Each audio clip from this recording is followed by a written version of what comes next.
I know Tezzeret, Agent of Bolus, that's a card that you have a little bit of a background with. Oh, absolutely. And this was the formula I used. 4 Tezzeret, 3 Jace the Mind Sculptor. I did have the 4th in the board, but this is a little bit different of approach. Instead of being kind of, instead of having more spells, I mean, he's got options to actually set up the Thopter Foundry combo with Sword of the Meek. He's got Transmute Artifact for additional Tezzeret-like action. And he has big Tezzeret, Tezzeret the Seeker, for even more Tezzeret action. Oh, wow, he does. Yeah, 4 Tezzeret Agent of Bolus, 2 Tezzeret the Seeker. Absolutely. He's even got Staff of Nin. Staff of Nin, another artifact card drawer potentially, and a victory condition. The main thing he's looking to do, though, is just put out an army of artifacts and then bash his opponent with a Tezzeret or the other Tezzeret. Of note, Baleful Strix, 1/1 flying, Death Touch, draw a card, is an artifact creature, so works for both Tezzerets. Yeah, can become a 5/5 and can be retrieved with Tezzerets. Kevin Gerhart is going to kick off the action here by suspending an Ancestral Visions on turn 1. He's playing Shardless Bug, of course, the only deck that actually plays Ancestral Vision. So nowadays, if Jerry Thompson were here, he'd be rolling over in his grave at you saying such a thing. That is true. That is true. Yeah. Some people just want to draw 3 the honest way, but Kevin Gerhart, he'll take suspending it on turn 1. What he really wants to do is play it for free off of a Shardless Agent. The honest way, man. Dude, the honest way is drawing 3 and then putting 2 back. That's after saying the word 0 ability. Okay. Oh, all right. Fair enough. I was gonna say Brainstorm. I'm not even sure Brainstorm can count as honest, but yeah, but Jace the Mind Sculptor, definitely. That's fair. All right. Kevin, is Kevin playing Jace the Mind Sculptor? He is. He is playing 2. So. Oh, yeah. Yeah, so Kevin can, in fact, play honest, as it were. Kevin's going to cast a Hymn to Turok. And we're going to see the randomization. I'm having dance. traumatic flashbacks to Gabriel Nassif. Does he flip over 2 dragon? No. Okay. Just 2 lands. I'm glad that they went with the 5th and the 6th card there with the 2 dice instead of doing the old add 'em together plan. Yeah, that often doesn't add up. One dice is very much random. 2 dice not necessarily as random as one might think. And there is a friend of yours, Jace the Mind Sculptor, ready to play fair. And it looks like he is going digging. So we see a Force of Will. I don't think he actually has another. Oh, there he has the Baleful Strix. So has Force and a way to cast it. Although in this matchup, Force of Will not actually as important.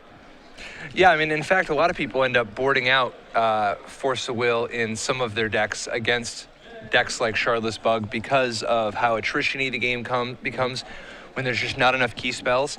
It really just comes down to if you consider Jace the Mind Sculptor to be too big of a threat, and if the possibility, if there's the possibility that you just don't have anything, anything else that you would want instead. Yeah, probably the 2 Jace the Mind Sculptor, 2 Liliana of the Veil. Those are probably the 2 biggest targets in Kevin's deck for a Force of Will.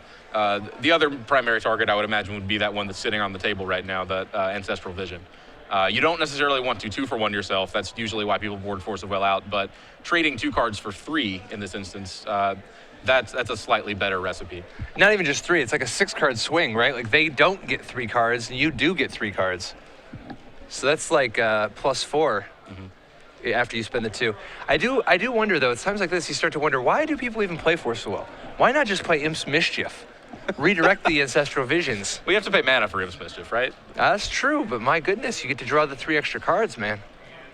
That would be helpful here. It would be less helpful in a situation. You could play Misdirection. You could. If you're just really just all in on not actually paying mana. Sure, well, and some do. The Sneak and Show decks of yesteryear, and actually, I didn't get a chance to look at Adam Johnson's deck list yesterday. Last round. He may very well have been playing some Misdirections. I know a lot of Sneak and Show decks do. Oh yeah, and the Hypergenesis decks as well. Now, in a deck like this, you're not necessarily looking to swerve a counterspell or something like that so much as you're looking to stop your opponent from doing something degenerate, in which case Misdirection doesn't always help you out there. Dimir Signet coming down. Do you think we're going to see a Baleful Strix to hold off the other Baleful Strix? With those 3 now in hand, I can't imagine why he would need to hold them. He wants to hold at least 1 potentially for that Force of Will, although he looks like he put the Force of Will back. It is there when he needs it, though, on top of his deck. Baleful Strix is not a particularly realistic Magic card.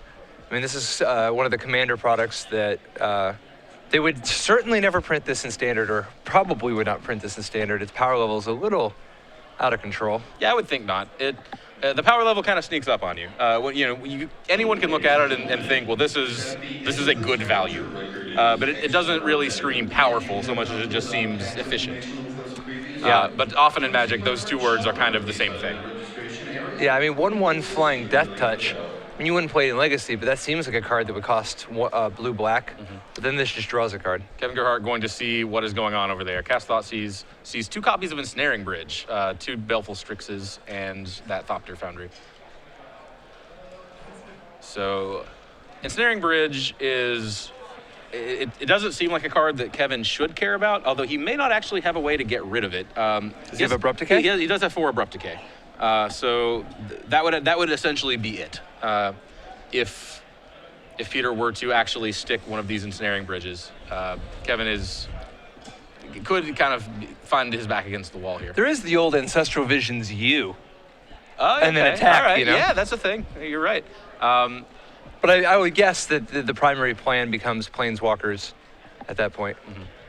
Oh, yeah, I suppose he could still win with Jace. So, all right, yeah. He has actual removal for Ensnaring Bridge and an alternate win condition in the form of Jace the Mind Sculptor. The big thing Peter, I think, is trying to set up here is getting that Thopter Sword online.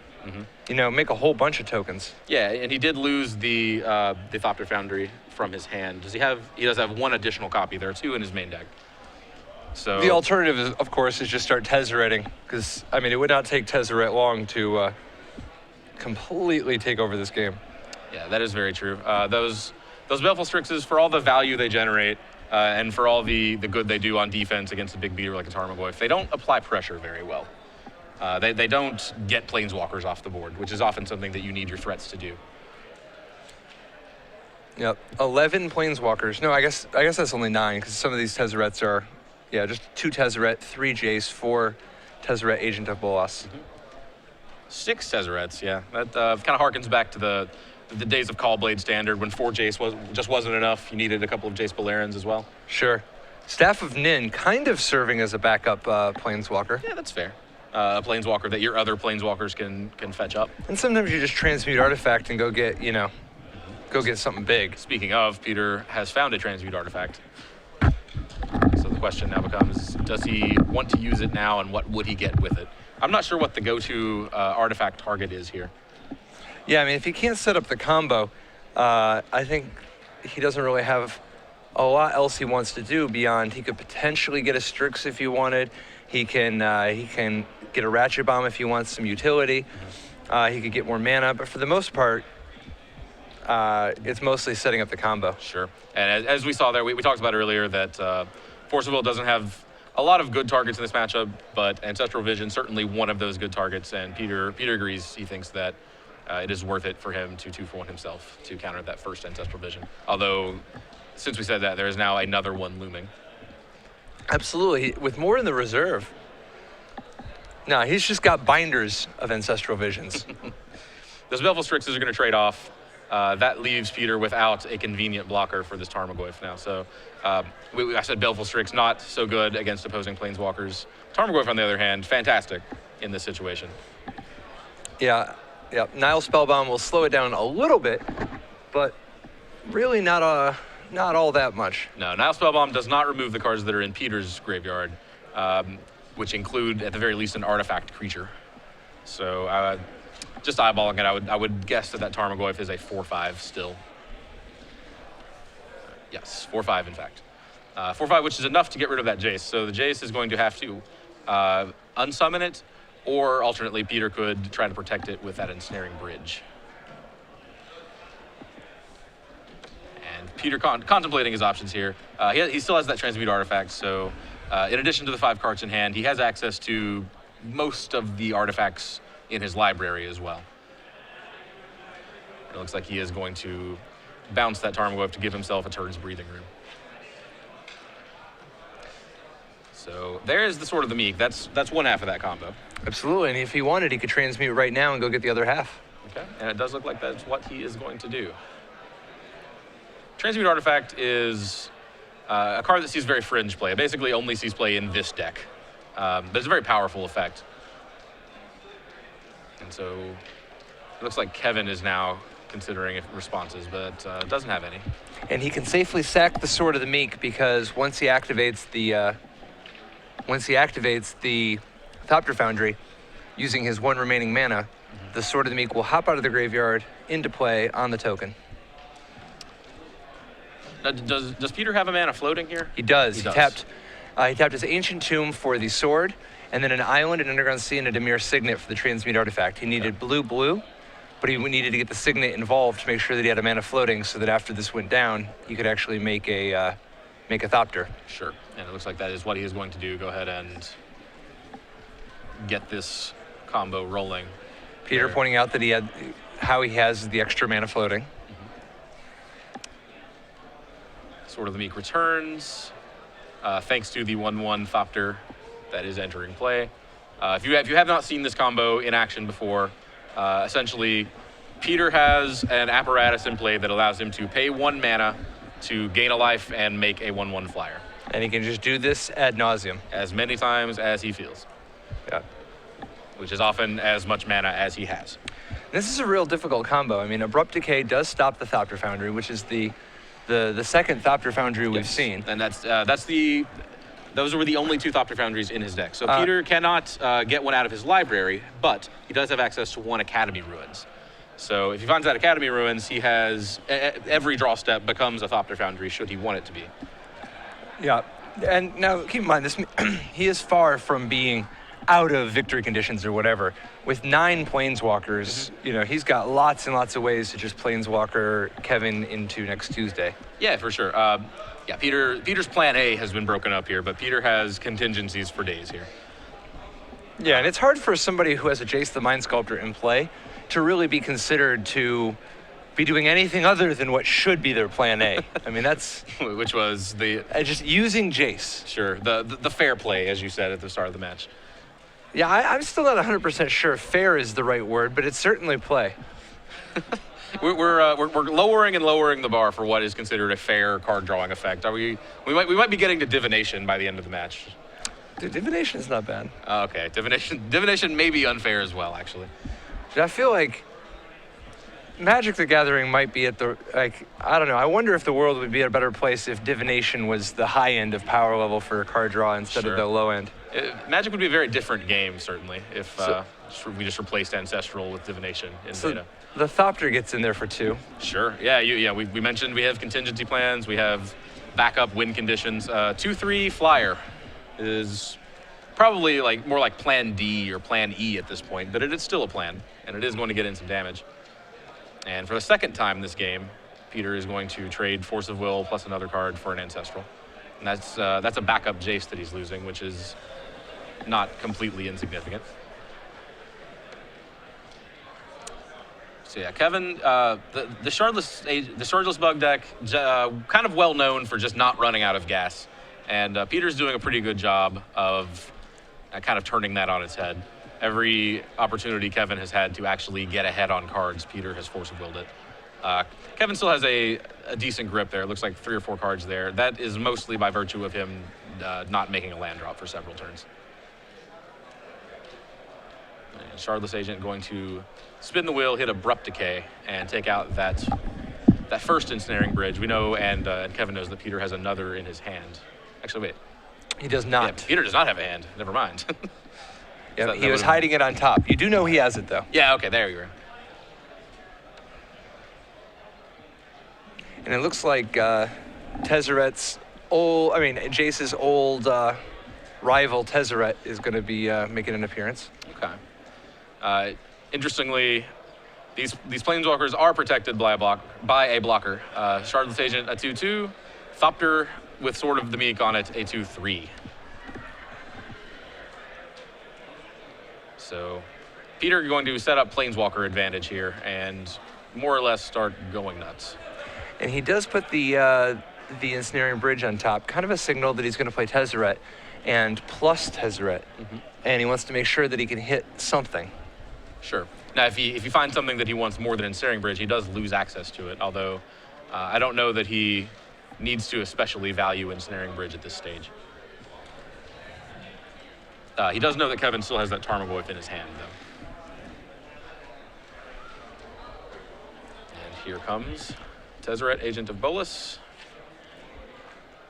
And we suspect they likely up. Actually, well, he did tap that Dimir Signet, so okay, looks like he is going to tick down. Nice. So there are some blockers for you.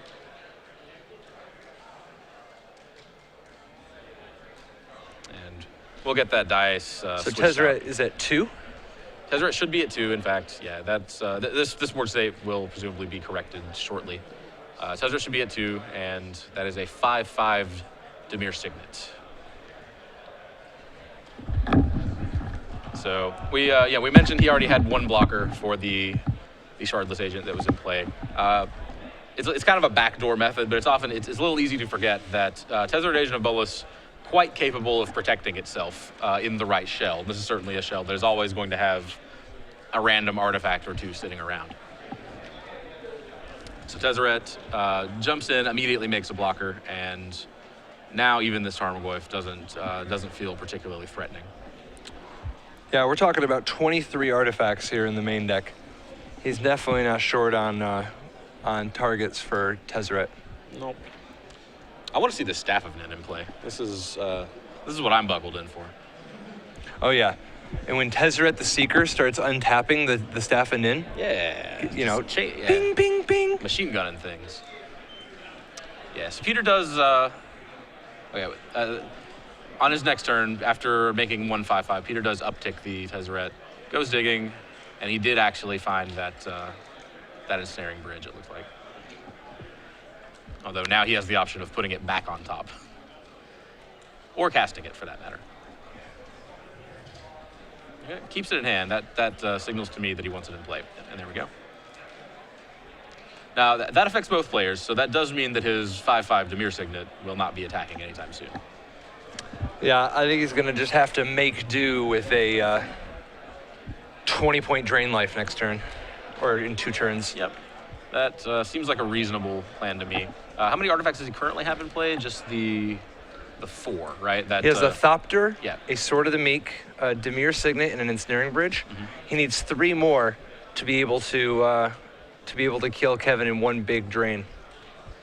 Okay. And it looks like Abrupt Decay on Ensnaring Bridge yet again. So Peter gonna be thankful that he has these blockers back here. That Oh, Kevin could kill the Jace. he sends with all of his creatures. It looks like that's not what he is going to do though. Oh, no. The Shardless Agent is sick. He Sick. just cast it and spun into Abrupt Decay. Yeah, so now Peter could have his Dimir Signet eat the Shardless Agent and have the Thopter chump the Tarmogoyf. Yeah, now Tarmogoyf a 5/6, so that extra point of toughness puts it ahead of the 5/5 Dimir Signet. Now, the other thing that Peter is considering here is he could double block the Tarmogoyf and get it off the board presumably at the expense of Jace. We don't know for sure where these creatures are attacking, but Yeah, and it sounds like they are attacking Jace. So is it possible that Peter is willing to give up Jace? Every fiber of my being tells me no. yeah, Jace a powerful magic card. Tarmogoyf a powerful card too. So it looks like that's He doesn't even tax him with the Tarmogoyf. He could have just eaten the Tarmogoyf. interesting. Is this the okie doke? Now remember, he does get to attack now. He can attack with the Thopter, which knocks Kevin to 11. Mm-hmm. If he's got enough artifacts showing, he might just be thinking, "Oh, I just wanna dome him." Yeah, now he also could actually make his 1/1 Thopter into a 5/5. I believe. I'm not positive on the wording of Tezzeret's. Yeah, and it would end up actually doing 6 damage, thanks to the sword. So has 11 on board that way. Could actually just make the sword itself a creature, in which case it would fall off of the Thopter. He'd have 11 on board that way too. So yeah, Peter does have some options here in terms of going on the counter-offensive. And looks like holding a semi-redundant Tezzeret. It's a different Tezzeret. He's holding a Tezzeret the Seeker. And again, the Tezzeret that he has in play can kind of impulse for artifacts, can take a look at the top 5 and see what he gets. Tezzeret the Seeker, on the other hand, can just go and get whatever artifact it wants. Yeah, I mean, if he just really wanted to, he could go find another. Actually, both ensnaring bridges are gone. Yes. He only has the 2. So, honestly, sort of starting to look like Peter's back's against the wall here. That, yeah, he does not have the 2 ensnaring bridges. He does not have access to the 2 ensnaring bridges. They're both in his graveyard. He does not have access to his 2 Thopter Foundries. Those are also both in his graveyard.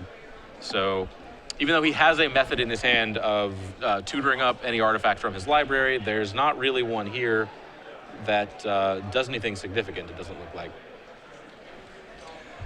Man, this sure is a second 5-power artifact creature and no defense for Tezzeret.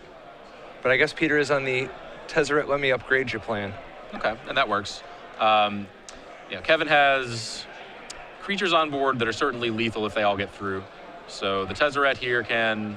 Well, this Tezzeret can also untap both of his 5/5s. Absolutely, which I think is going to be the play, because there isn't any particular artifact he's looking for right Sure. now. He might want Baleful Strix if he just is committed to having another blocker. But it's kind of nice to be threatening the overrun. Yeah, well, and I think you actually... Yeah, if you search up another blocker like a Baleful Strix, you're exposing yourself to any removal on your 1/1 or your other 1/1. Kevin has this Tarmogoyf and the Shardless Agent in play. He also has a Creeping Tar Pit. The Creeping Tar Pit, there's nothing Peter can do about that one. That one could knock him to vert to 1, and then if either of his other 2 creatures get through, that's game over. So he, in effect, needs to have a blocker for both the Tarmogoyf and the Shardless Agent. And in that spot, you would much rather have 3 blockers than 2, even if you do have to give up on that card's worth of value. So he does untap his 2 5/5s. And Kevin now in a spot where he needs to find 2 removal spells. Although having said that, even if he does find the 2 removal spells, they would eat up his mana for the turn. He would not be able to activate Creeping Tar Pit. So his other option would be activate Tar Pit, attack, and block the 2 incoming 5/5s next turn with his other creatures, and hopefully buy the turn that way. It's somewhat likely that Peter, with access to the Tezzeret, can force through damage. Yeah, I mean, on his next turn, he's threatening Overrun, which does that adds 5 more, that turns the Thopter into a 5/5, right? Yeah, okay, so that would work. So Kevin, actually dead on board from what he can see. Needs to find an answer of some sort. Well, yeah. Or at the very least, Kevin will be stuck chumping. Kevin could play Liliana and force Peter to sacrifice one of his creatures. That would get rid of a Thopter, which isn't optimal, really. Yes, Kevin in a tough spot here.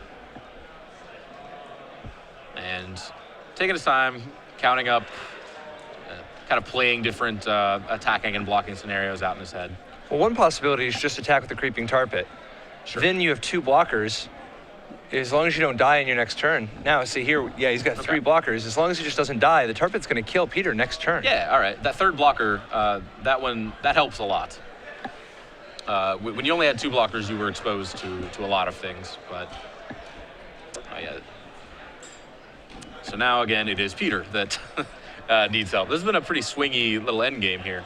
It looked for a while like Peter had things locked up, but losing that Jace, that kind of put him in a hole, it seemed like.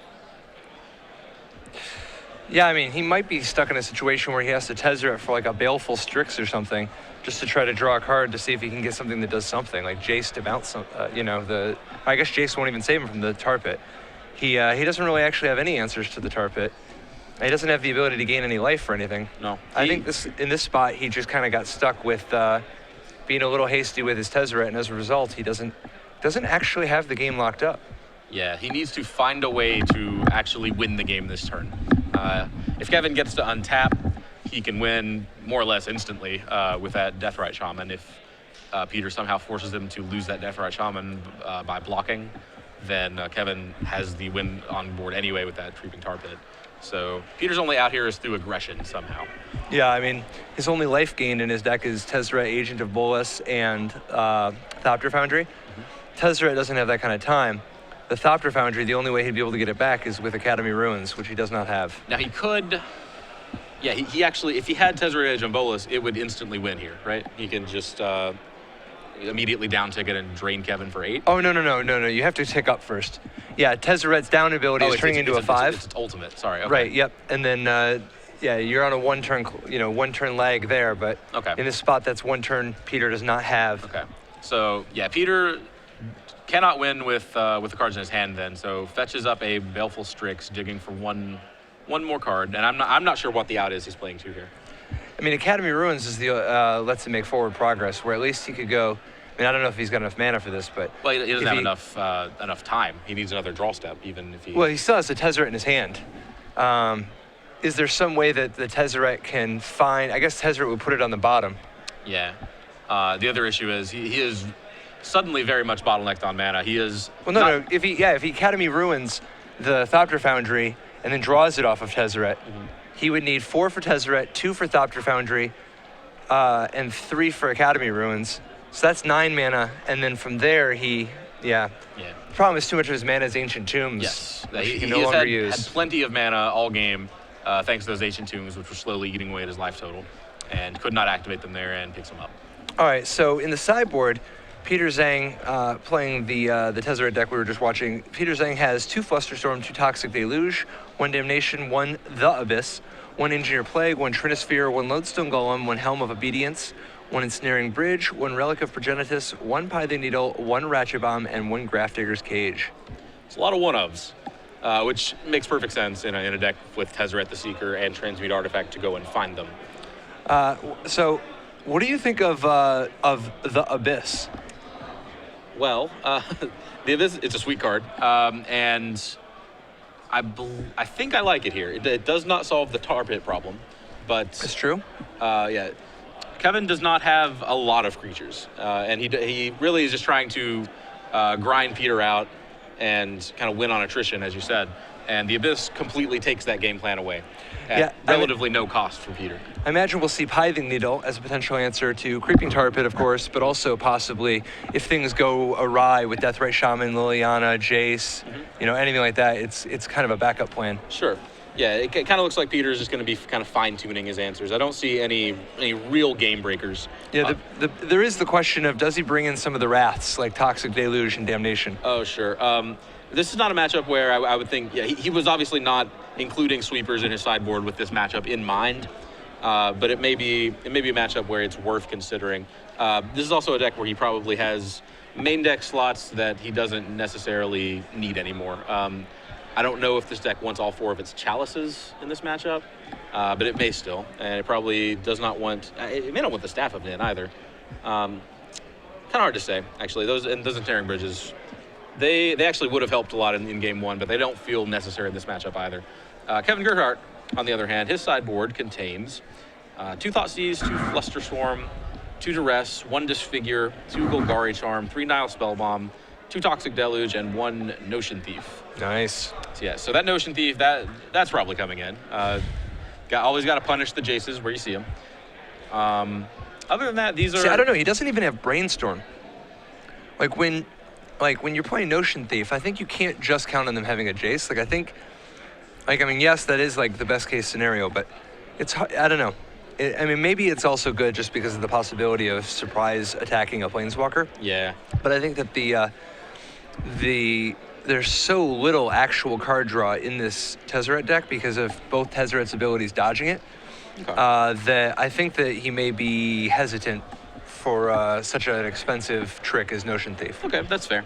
Again, but if he gets it, it'll be sweet. If he pulls it off. He doesn't actually know Peter 75. He doesn't know, for example, that Peter is insane and not playing Brainstorm. Not playing Brainstorm.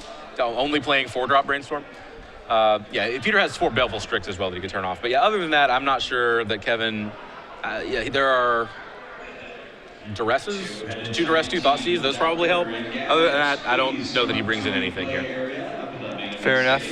And Kevin going to lead off with Deathrite Shaman. Peter leads off with Urborg, Tomb of Yawgmoth, but doesn't get to keep it for very long. And Kevin quickly going to go to work here. Now that he has the Deathrite Shaman in play, he can cast a 2-drop. The 2 big ones he would have access to would be Tarmogoyf and Baleful Strix, so I suspect that's what we're going to see here. Nope, just going to leave with the Thoughtseize. sees a hand full of action, but no land, it looks like. So Wow. that's two copies of Tezzeret the Seeker, 2 mana rocks. That's a talisman of dominance, I want to say, and Dimir Signet? a Dimir Signet, and then 2 Baleful Strixes and a Chalice of the Void rounding it out. Wow, good call on the Wasteland. Yeah, that Wasteland, although to be honest, Peter needed help regardless.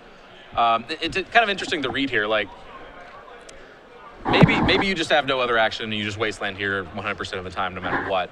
But when my opponent leads with a land like Urborg, alarm bells kind of go off for me. Generally, if someone has 3-4 lands in hand, they're not stressed in any way in terms of how they're going to deploy their mana. They'll lead with a more consistent land first. If he has Underground Sea, he'll play it. He's not going to play the land that potentially turns on Kevin's lands unless that's his only land. You see that sometimes with if someone in playing like Malira Pod in Modern, for example, their first land is a Gavany Township. That usually sends off kind of some alarm bells to me as well. But we see here Peter drawing. Oh, wow. And because Peter did not fetch first, he's not going to get a chance to use his Dimir Signet. Ouch. Which means he's not going to be able to play his Baleful Strix. Smart play by Kevin Gerhart. Okay, Kevin indicates City of Traders, but that is actually not how City of Traders works.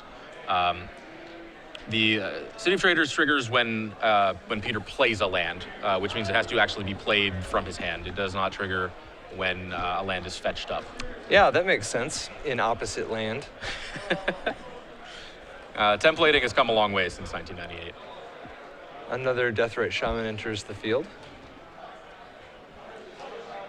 These Deathrite Shamans, a pretty reasonable clock here, and it looks like Peter actually going to get his mana online after all. Has access to blue and black mana now, so could play some Baleful Strixes if he cares to, but he's going to take the opportunity for a 2-for-1 first to get these Deathrite Shamans off the table.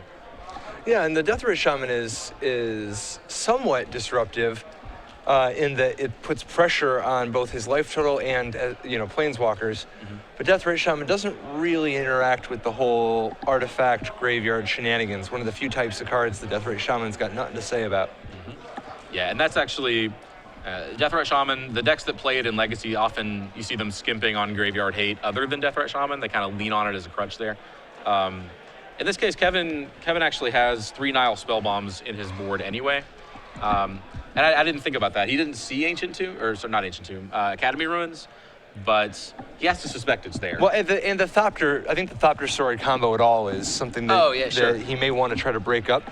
It's hard to do so because you can keep popping the sword out. So a Nile Spellbomb's not going to be able to hit it very easily. Yeah, but actually bringing Graveyard Hate against the Thopter Sword combo, not very reliable unless it is something that just keeps cards from entering the graveyard, period. Yeah, obviously, like Rest in Peace, yeah, Rest in Peace, Leyline of the Void, those will do it, but something that targets, you got to catch them with their pants down. They got to be tapped out if you're going to get rid of it. Yeah, Surgical Extraction, the more popular choice, but Extirpate for all the old school players who really just want to catch them with their pants down.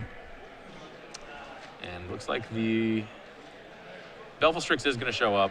That doesn't necessarily protect Peter from the threats that Kevin actually has in play. It can't block the Creeping Tar Pit. And, of course, the Deathrite Shaman's fully capable of shocking Peter over and under and around that blocker. Yeah, and he's actually at a surprisingly low life total. I mean, he's at lower than it looks. He's actually on a 2-turn clock now. Yeah, Peter really, really needed that Ratchet Bomb to work. Ratchet Bomb plan to work. If he had gotten to keep it for a single turn, then he would have cleared away the Deathrite Shamans and would have been in fine shape here. So it looks like he is a mana short of being able to do the extra 2 this turn. Mm-hmm. But 2 from the Shaman knocks Peter to 7, which means he has exactly enough if he draws a land next turn. He actually has one in hand, it looks like. So yeah, so he's done the math. Yeah, Peter does need help. I believe, I do see an Ensnaring Bridge there, but Peter's hand full of goodies. So the Ensnaring Bridge, kind of a 2-card combo with itself. You need to get it in play, and you also need to establish the correct game state for it to function.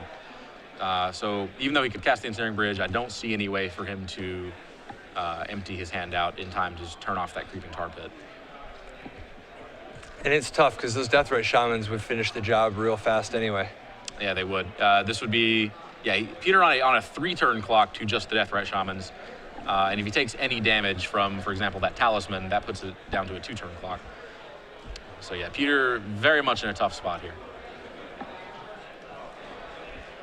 I'm not sure what, he has access to Tezzeret the Seeker, but I'm not sure what artifact he could fetch out that helps him here. Graveyard Hate would help in terms of just being able to get rid of some of the possible targets for the 2 points of damage from Deathrite Shaman. That's fair.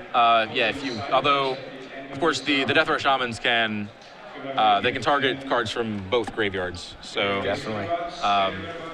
He could have fetched up Nile Spellbomb and held it to respond to a Deathrite Shaman activation. That buys him a turn. But of course, the other Deathrite Shaman can then target a card from a different graveyard. Offers the hand, and that is the game. Kevin Gerhart wins 2-0 over Peter Zhang. We see Shardless Bug victorious over Tezzeret. You know what, Tezzeret, you're still all right with me. Pretty impressive stuff. I mean, Shardless